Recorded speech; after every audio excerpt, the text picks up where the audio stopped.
Bonjour à toutes et à tous, j'espère que vous allez très bien.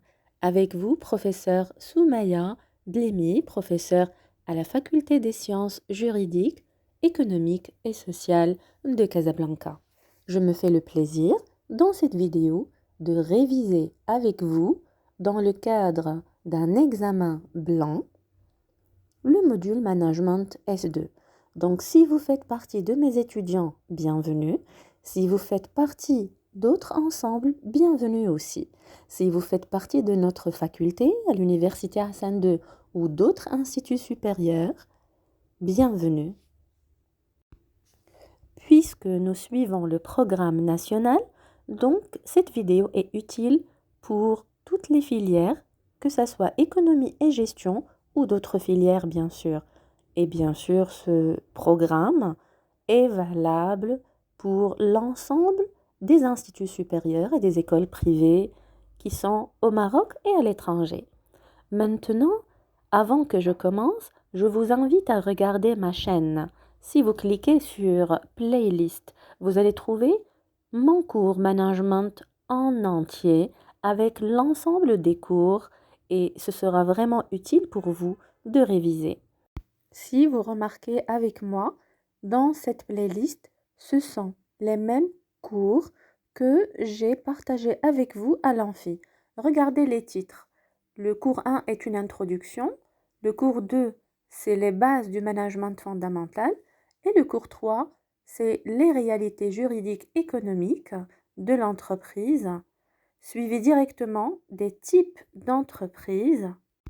Vous remarquez que le cours à l'amphi, il dure 2 heures ou 2 heures et demie, ça dépend.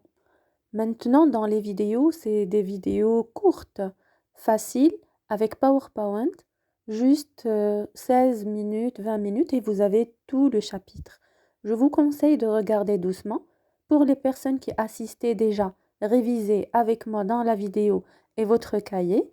Pour les personnes qui n'ont jamais assisté au cours ou qui sont d'autres universités, cliquez sur ces vidéos, sur ma playlist, prenez une feuille, un stylo et notez des petits tirets rapidement. Je vous assure que vous pourriez avec excellence réussir votre examen.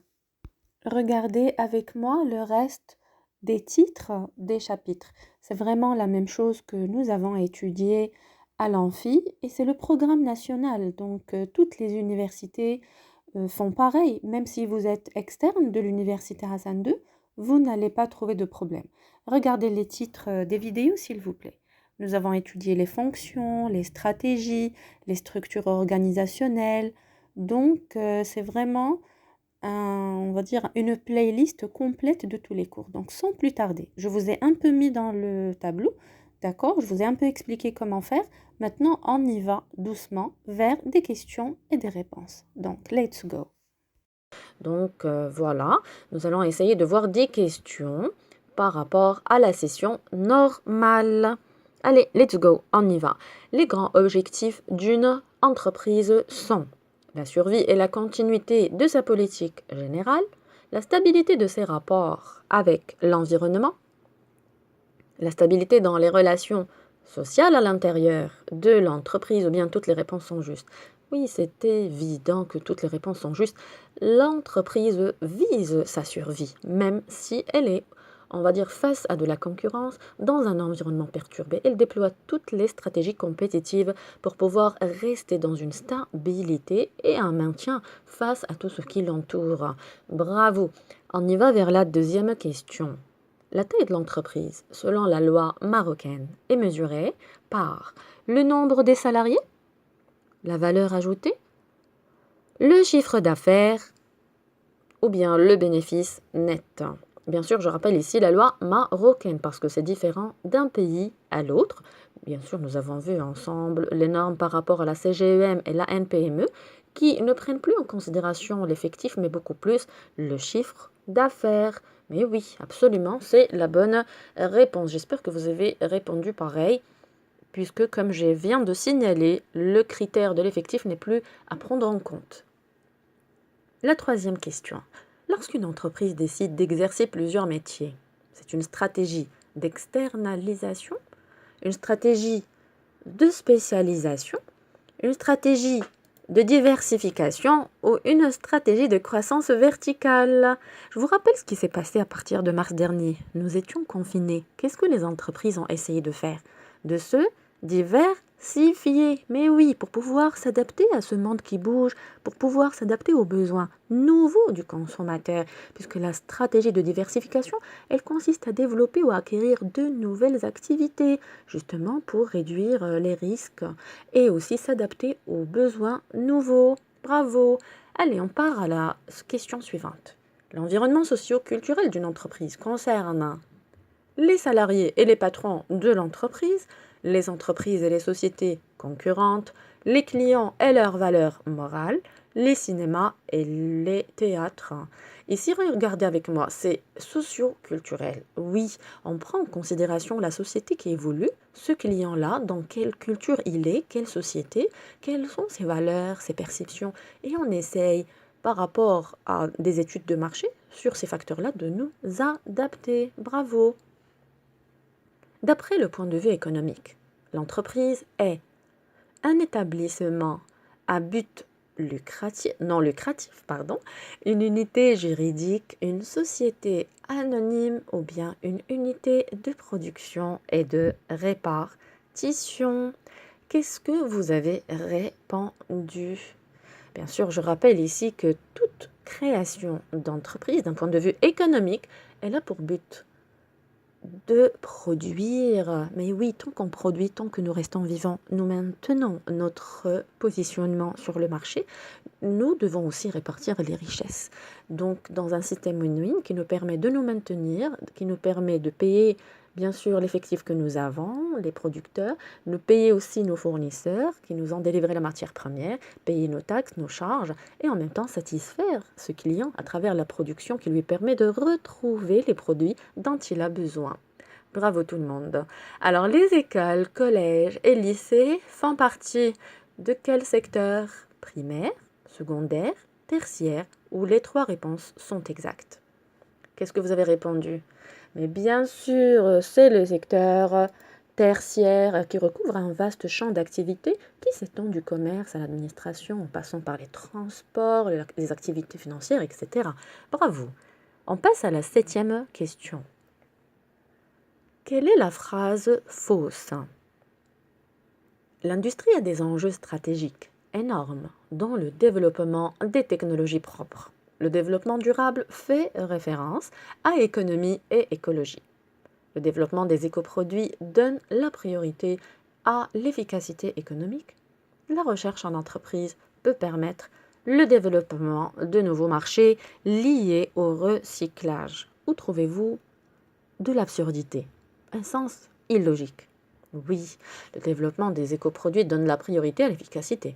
Quand même, c'est une question cadeau, très évidente, qui contient bien sûr une idée absurde, tout simplement, elle est fausse. Bravo, j'espère que vous avez coché la bonne réponse.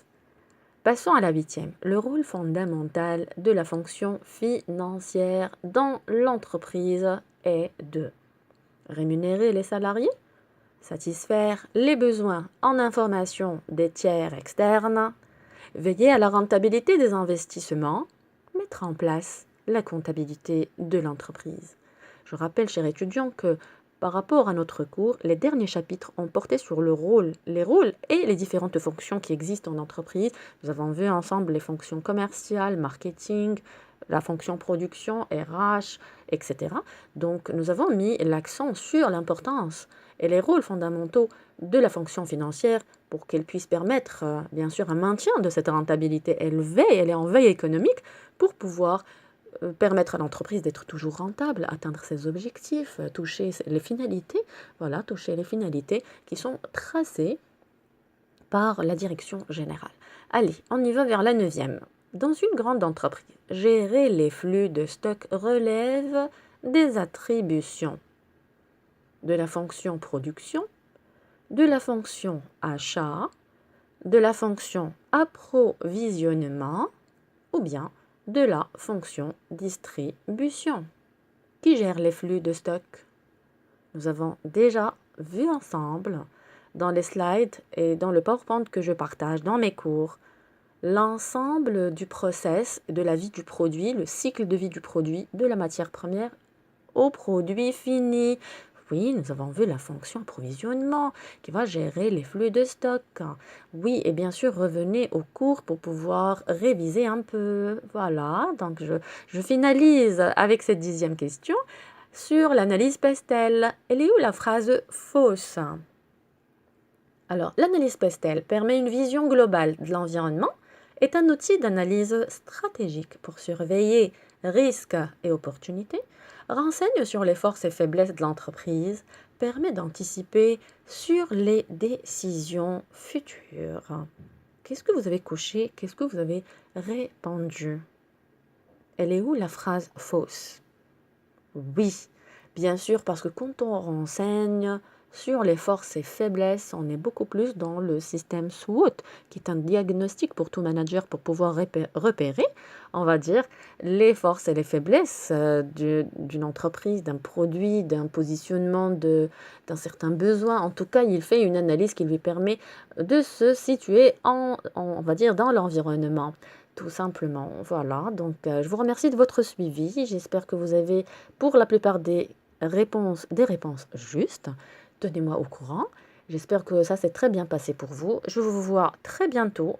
À bientôt.